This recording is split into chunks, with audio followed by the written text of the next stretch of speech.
Last orders at the bar, please. Welcome to Tavern Tales. These are the adventures of The Rookies, a curated actual play of the tabletop role-playing game Masks, A New Generation from Magpie Publishing. Previously on Tavern Tales, the Rookies have faced off against NIMROD. Will they learn anything about what's going on? How will they defeat this radioactive threat before them? Come sit down and drink with the enemy, raise a glass and toast to the enemy, and I'm not gonna do this on my own. So come sit down and laugh with the enemy, raise a glass and sing to the enemy, and I'm not gonna do this on my own. So I won't end up being alone, 'cause I won't drink my drink alone. So what about you? One beer or two, I'll drink to you.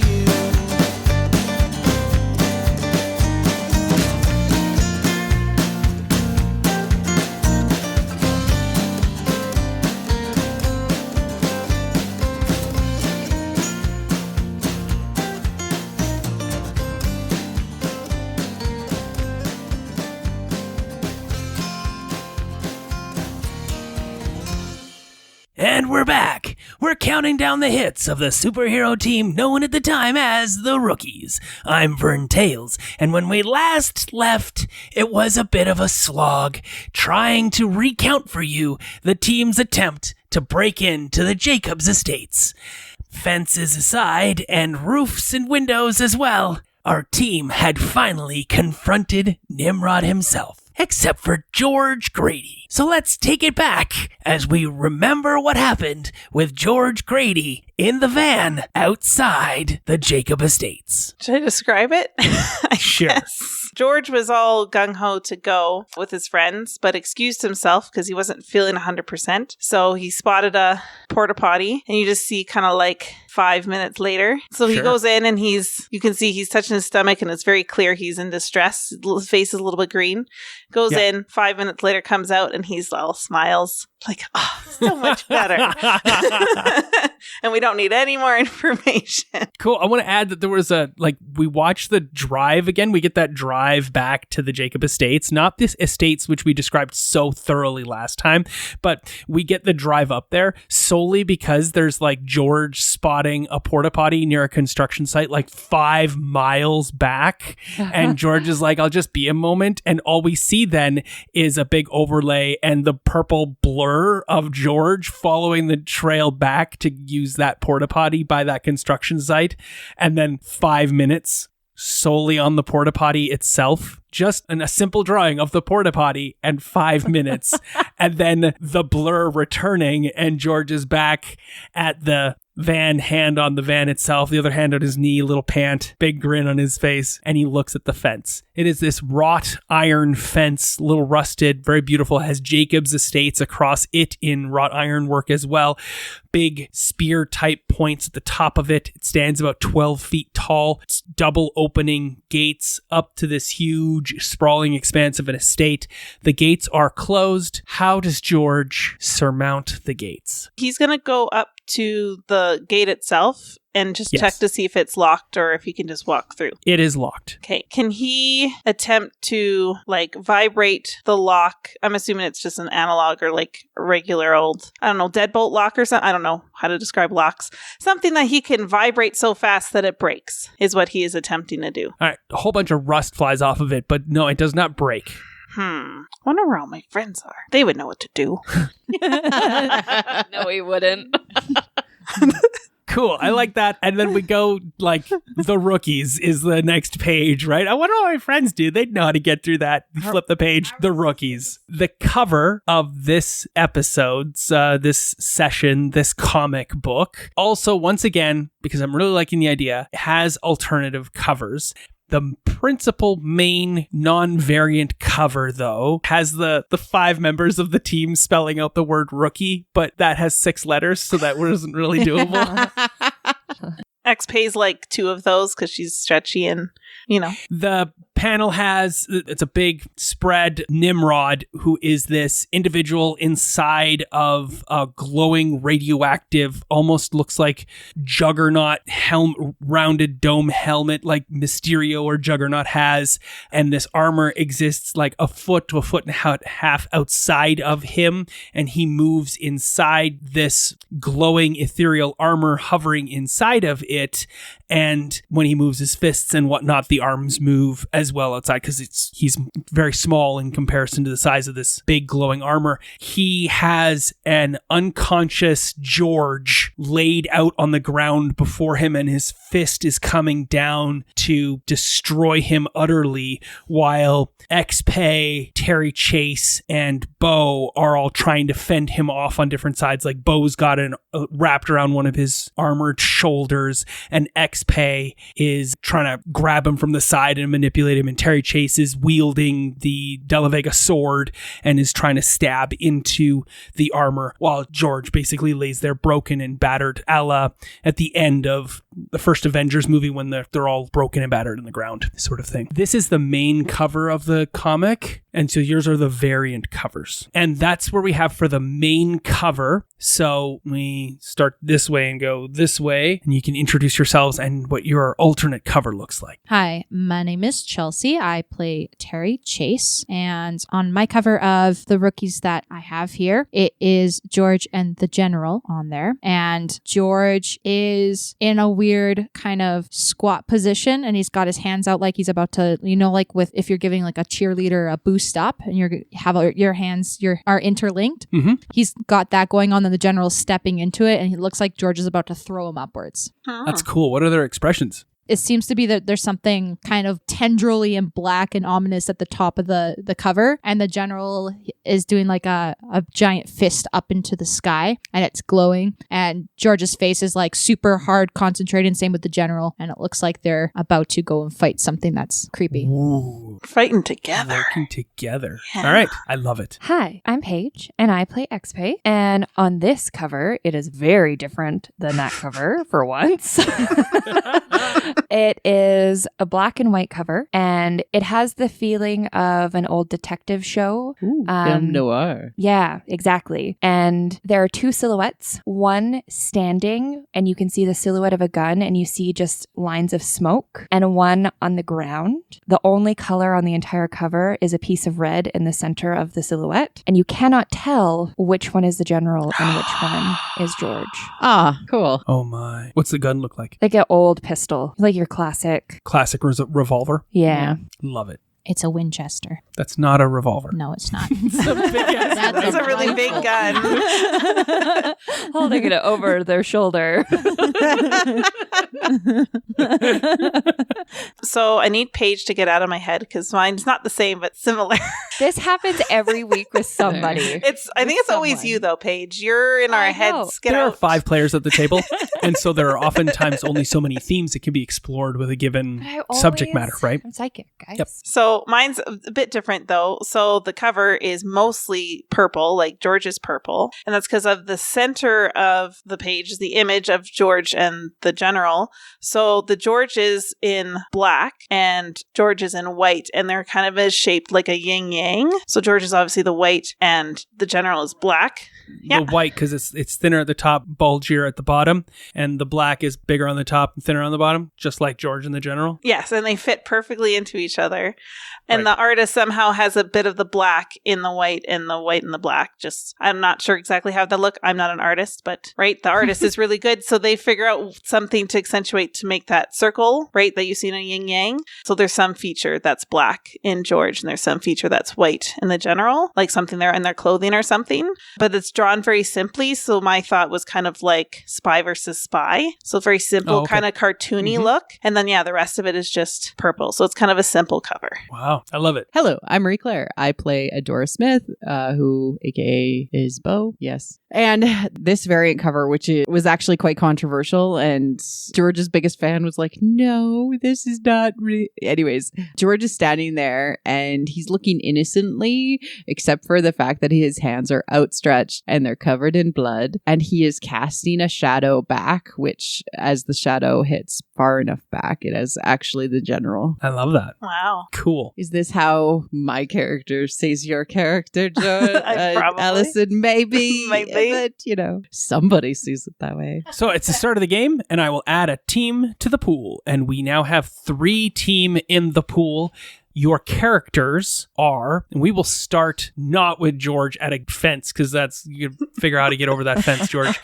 We will start not with Nimrod spying Terry Chase and confronting Terry Chase, who has told Nimrod the name George Grady. I know him, and gotten a reaction from Nimrod. We'll not start with Bo on the stairs looking down at Nimrod about to crush poor little Terry Chase. We will instead turn to Solarian and XP in the room with that guy whose skin kind of looked like that blue-gray, whose forehead ends, like whose head ends halfway up his forehead, and it's just this flat plane of clay-like substance past that, with Alejandra in a gliding rocking chair unconscious behind, as this guy looks at Solarian just before XP drops down, I would like to say, because maybe that didn't happen last game and you dropped down and the conflict was about to occur, but there is a moment between them, and then there is a pop and both vanish from sight. The pop happens, the vanish is slow, so they slowly fade away from like existence as you're falling. XP, you land superhero pose, knee down, foot, hand down, shoulder back, no one in the room but you and Alejandra behind you, and you can hear just outside the room, down the stairwell, you hear Bo's sharp intake of breath, and you hear Terry confront Nimrod. What do you do? Just because I saw Nimrod and I saw how much of a threat that he's going to be, I'd like to try and wake Alejandra up, because XP thinks that she would be a valuable asset to help us in the fight. So what do you do? I will walk over to her and I will give her a double slap in the face. Her head moves from one side to the other, not stirring at all. Not even a groan. No. You can tell she's breathing, and that is about all. What do you do? I know my friends are in trouble, so I don't want to spend too much trying to wake her up. It's possible that she's maybe been drugged or something, and XP, because they have been watching so much television, that's what they have deducted. So XP is going to go and try and join the fight. Awesome. You can take Alejandra with you, or you're going to leave Alejandra in the chair? I'm going to leave Alejandra in the chair. You leave Alejandra in the chair. As you turn to go, the roof reconstitutes above you, as though the things Solarian had done to the roof are undone to it. The hole mends The itself. hole in the roof comes back together, and it's now a roof. Oh, okay. Well, that's interesting. In the same way that Solarian had made it into air, or whatever it is he'd done, he's undone that. It was temporary. Yeah. Okay. All right, you head downstairs. All right, you join the fray, as it were. George, you're standing outside. You saw some activity on the roof. You saw some friends climb up the roof. And this was like, you've been gone for 5 minutes. Friends climbing over a roof disappear, friends fall through the floor, and then the roof goes back to being a normal roof again. You're still you're just standing outside the gate right now. He just kind of puts his hands on his hips and is like, what? Always having fun without me. And he's going to run to the van and he's going to ram the gate. I hope Terry forgives me. Cool. You are a football player. I was in some ways kind of hoping for a super speed shoulder check. Yeah. I think he's going to But- hurt himself if he does that.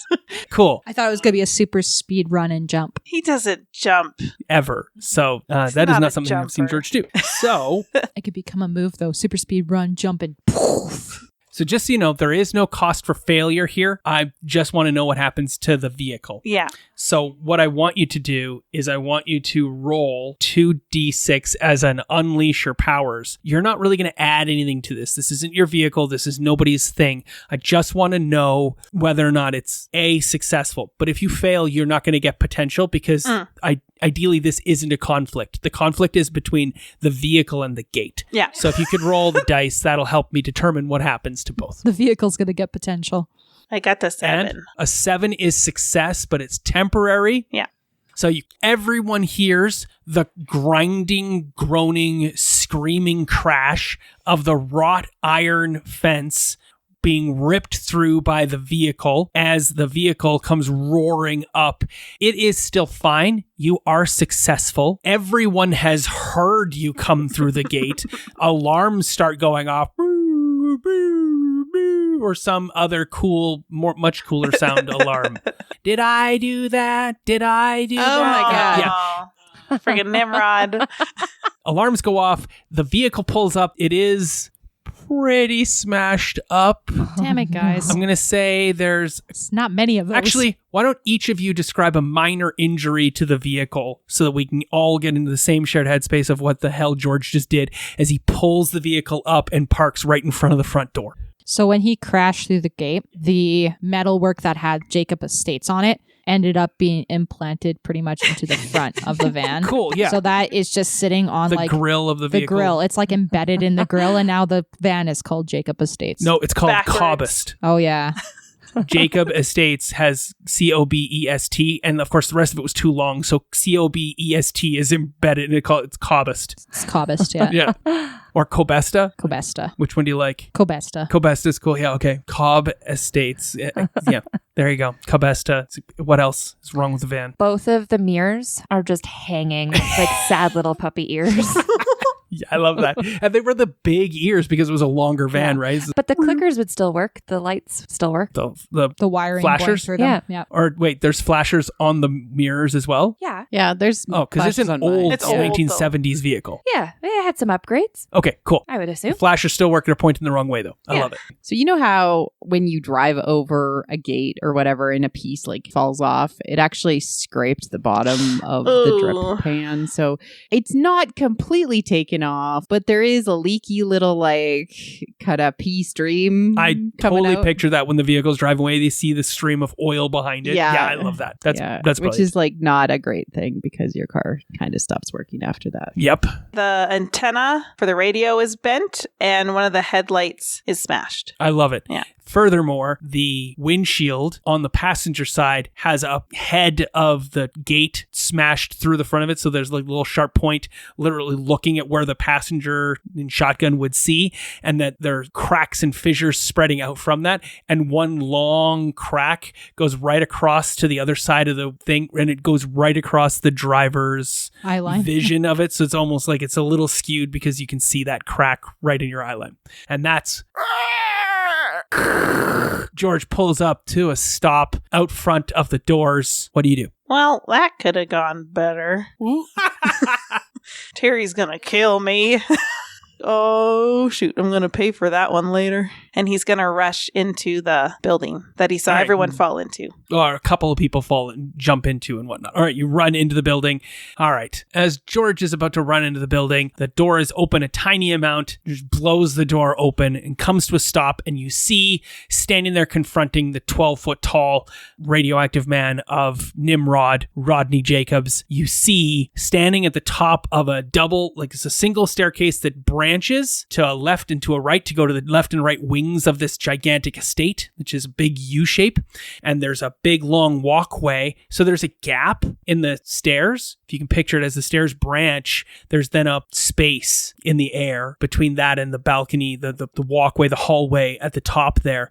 And then there's two sets of stairs that go up on the right and the left as well. And tumbling down those stairs comes X-Pay, and standing at the top of those stairs is Adora Smith. That's what George sees when they walk in. And you also see the eyes of Nimrod widen upon seeing the purple haze George Grady. What do you do? What have you done, you bully? He says, and he like points his finger at him, like very accusatory. Cool. Roll to provoke. Okay. 6 plus, I don't know what I add after quickly, unless you can tell me. Well, you're already -2 for provoking people because you're guilty. Oh, yeah. So let's just say that's a failure.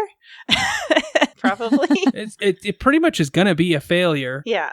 When you go to provoke, It's you're at- rolling plus superior, which you're flat out 0 at. Yeah. So That's a good old that 3. is a definite failure. Yeah. So I'm going to mark potential for you since Thank I you. have your character sheet. And you don't succeed at provoking your enemy or this individual. So I'm going to do this move that I'm allowed to as a result, as because you're the innocent, and I'm going to show you an artifact of the past, which is literally your present, because I want you to know that it was not even a month ago for you, maybe 2 months ago. I don't know how long you've been here, but remember, even though it's been decades for Rodney Jacobs, it's been a short period of time since you called him a Nimrod. And you see the man in that suit. He looks almost the exact spitting image of Rodney Jacobs. This is where Rodney Jacobs lives. He went to Sam Smith High School. He was a terrible, terrible bully. And in his bully voice, when he bullied Cassandra on that day and you confronted him,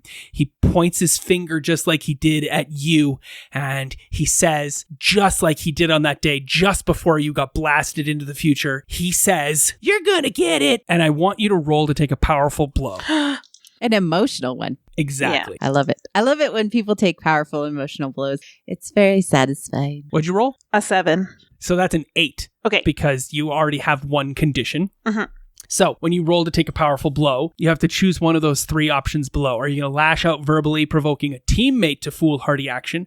Or are you going to take advantage over your influence over a teammate here to inflict a condition on them? Or are you going to give ground and your opposition will get an opportunity against you? Or are you going to struggle past the pain and mark 2 conditions? I think that first one. All right, you're going to yell at a teammate. Yeah. XP, why are you running away? We have to get him.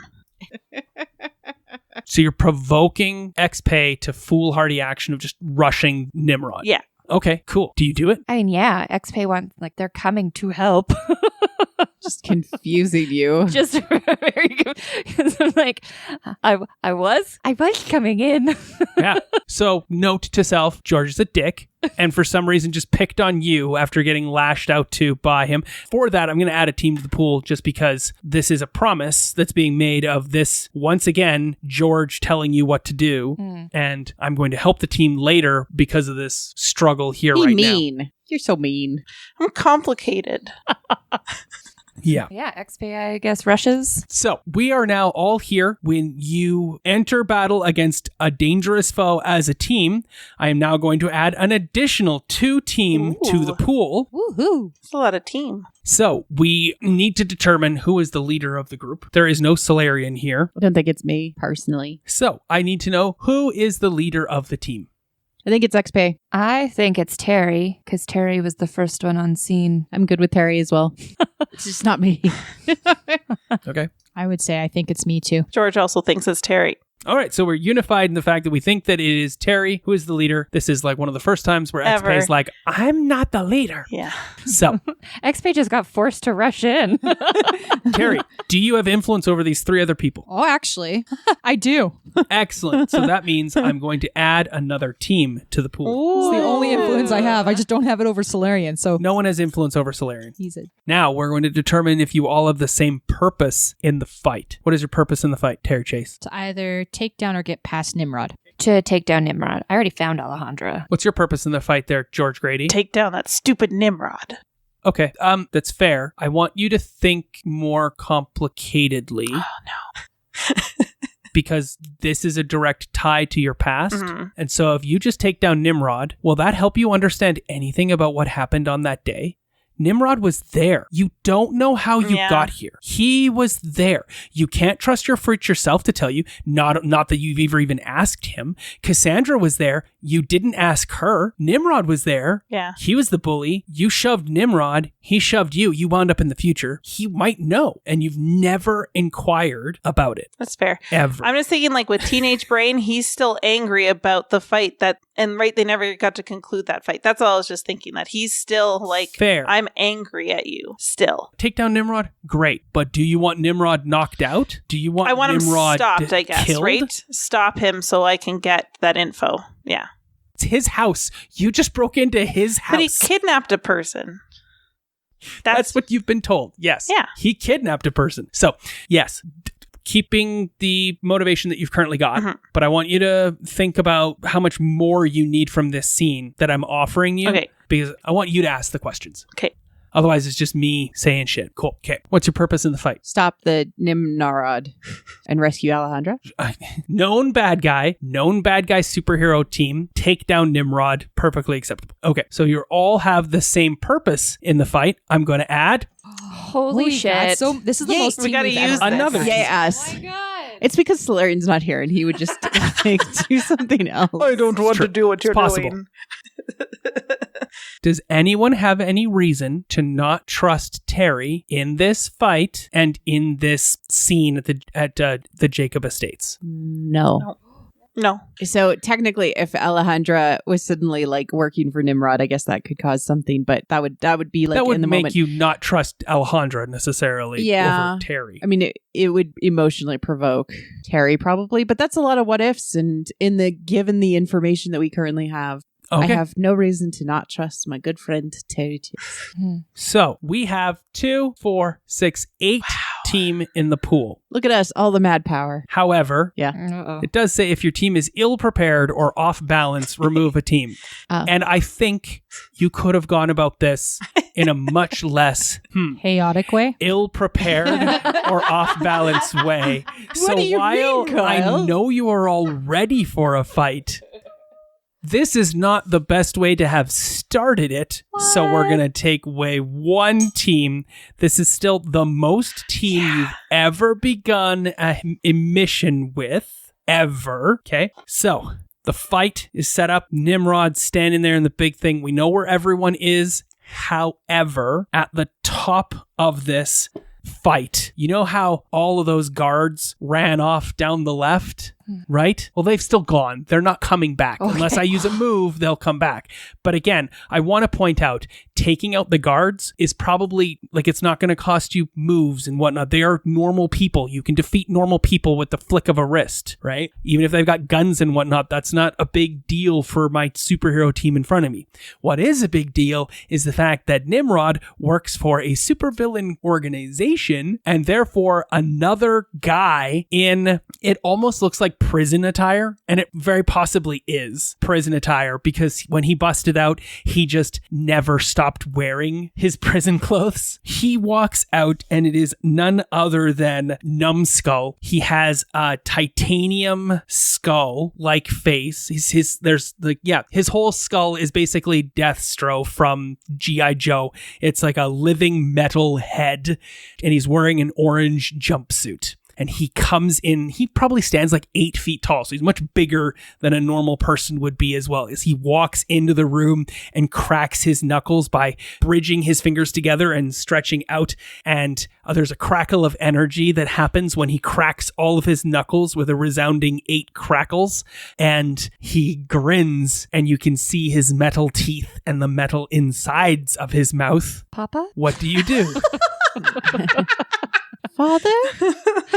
Funny. I just want to point out, Solarian is currently in a fight right now with a bad guy. None of you know who this bad guy is because only XPay seen him and XPay knows nothing. That bad guy is named Lame Brain. So Adora sees these 2 bad guys and says, quote to herself, I'm not really a fan of being irradiated, but Metal Man, I could probably take Metal Man. That's my thoughts. So I'm going to go and... right, because we all can see those in the comic book. Yeah, well, you can if you do a little thought bubble. I'm going to be a bull in a china shop, and I'm going to directly engage our Metal Man and potentially cause huge environmental damage to the environment around me. I would like to run in and punch the shit out of his face. His metal face? Yeah, Get it. I'm strong. Maybe I'll grab a couch to swing it at him. I like that. Okay, so Adora, peeking around the corner of the bottom of the stairs, is going to do a mini squat down to launch up in the air and attempt to smash down the chandelier. Is it above Nimrod? And I'm going to do that. That sounds amazing.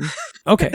Does Yeah. sound amazing. All right. So if I need to punch the roof where the chandelier is being held, that's what I'll do. I think that might be the best way to get it to Cool. undo and use the bull in the china shop to cave everything onto Nimrod and hopefully stop him for a little bit or delay him. In this instance, it doesn't feel like you're directly engaging a threat. You're unleashing your powers, which would not provoke that in a China shop move. That when you are unleashing your powers, I'm going to say that instead, what your goal is, you want to directly engage a threat with this chandelier. Yeah. So you're going to leap up, punch the roof of the chandeliers to cause the chandelier to fall down on Nimrod's head. Yeah. Directly engage a threat because you're trying to do him damage. Yes. I was thinking, would Terry see that she's jumping up onto the chandelier? Because when I'm thinking, I've got my laser. And so, because I'm like, oh, I don't want her to like lose momentum. Could I shoot the top of the chandelier where it's connected into the base? So then she just grabs the chandelier. That's where Bo is punching. Yes. Bo isn't grabbing the chandelier at all. Bo is punching the roof of the building where the chandelier is connected so that the whole thing comes tumbling down. Ah, damn it. With Okay. Bo on top of it. I was like going to shoot it at the base and then you could grab and smash it down. Well, you know Donkey what? Kong. If Bo fails, then you could spend team to help Bo do that. Smart. I got a 9. However, you are what condition?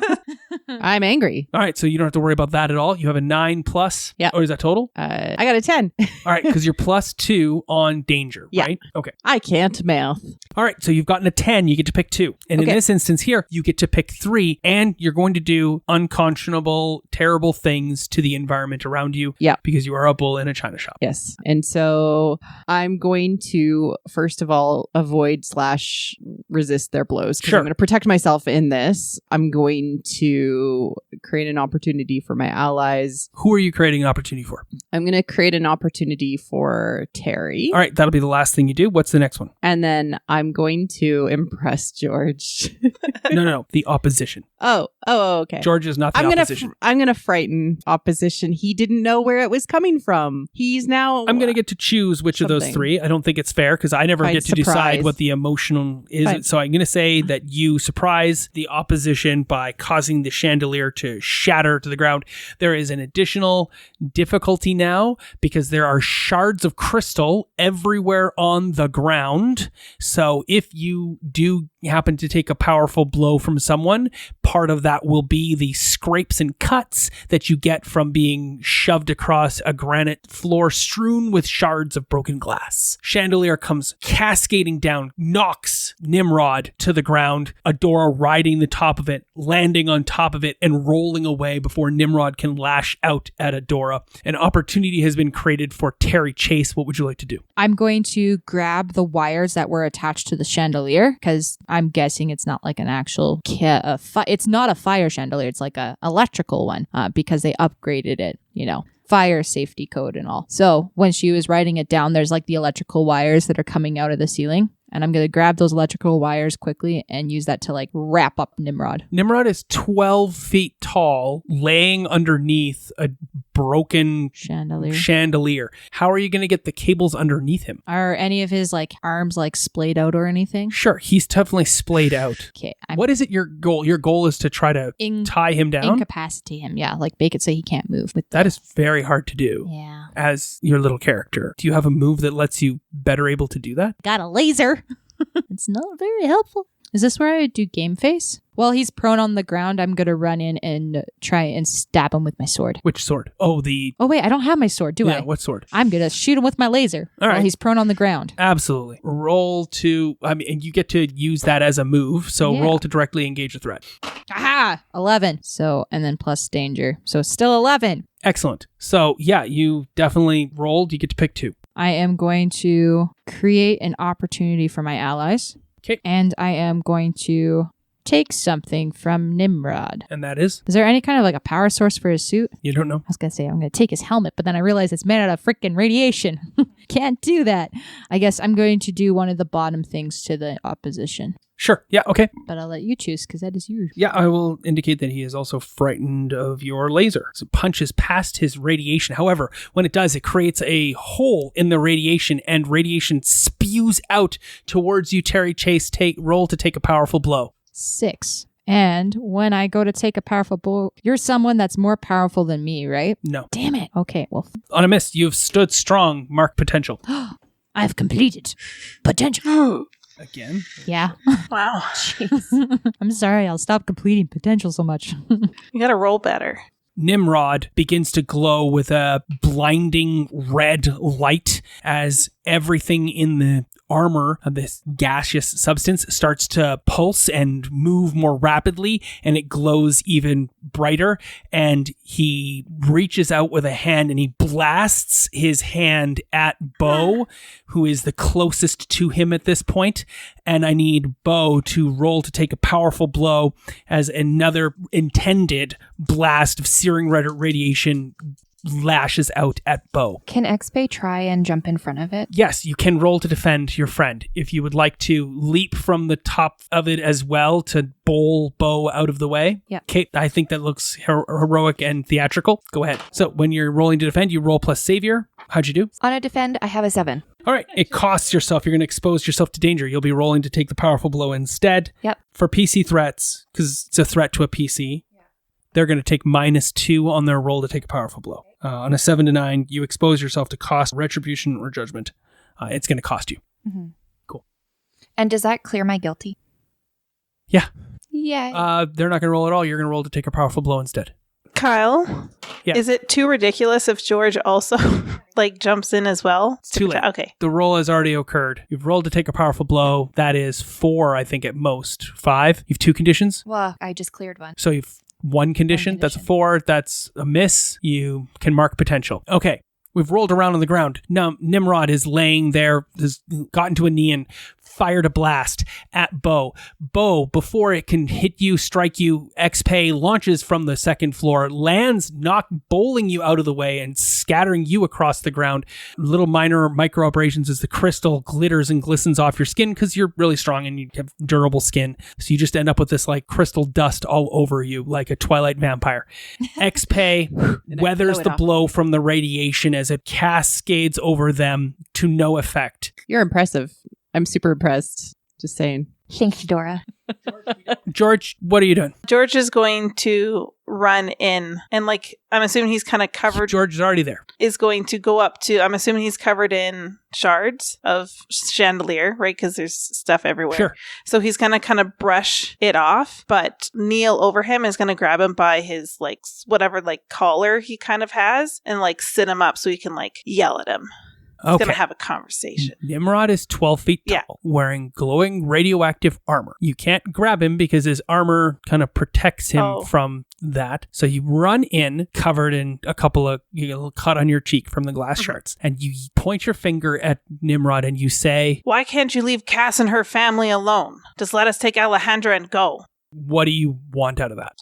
Generally he wants to engage in a conversation, but first he needs to deal with why because he doesn't understand why he's kidnapped Alejandra, but he figures it has to do with Cass because that's her daughter, right? Or granddaughter. I forget how that worked, but it's still a family thing. So all he knows is he picked on Cass. Now he's picking on Alejandra. So he's going to do what he did before and defend Cass via Alejandra. So he's trying to get him to do what he said. Okay, cool. Does not sound like you're trying to provoke him at all into a particular course of action. So Numbskull begins walking with more menace each step in crunch of crystal glass underfoot further into the room. And Nimrod gets up and he says, "Well, if it isn't George Grady." Well, if it isn't Rod. The Nimrod. It's, I hate being called that. And he glows even more angrily as you provoke him, not through intent. You always were a hothead. What do you want, George Grady? I told you, I just want Alejandra safe and we'll get out of here. Can be a bully to someone else. I don't know who you're talking about. And he just has a confused look, just like for a beat. They're just like, George's face kind of falls and he's like, huh? Right? And then maybe there's a verbal huh out of his bubble. He goes, Alejandra. Yeah, saying the name louder with more intensity does not make it any better. The chick you kidnapped, you idiot. You Nimrod. Oh, you mean Zed? Yeah. We knew that was her code name. Yeah, we knew that. I believe that was her code name. We caught her breaking in. I didn't kidnap anyone. It's good to have you here, though. We have unfinished business. Sure do.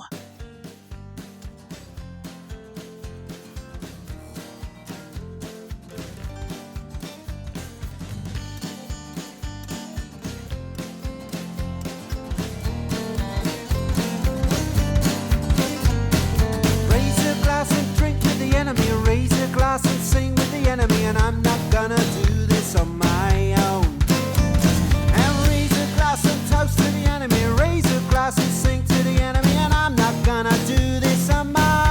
This concludes this episode of Tavern Tales. A Curated Masks, a new generation game set in the superhero teenage world of Halcyon City. Our intro and outro music is the song Tavern Tales by the Bad Billy Band. You can find out more about the Bad Billy Band on iTunes or at www.badbillyband.com or follow them on Twitter at badbillyband.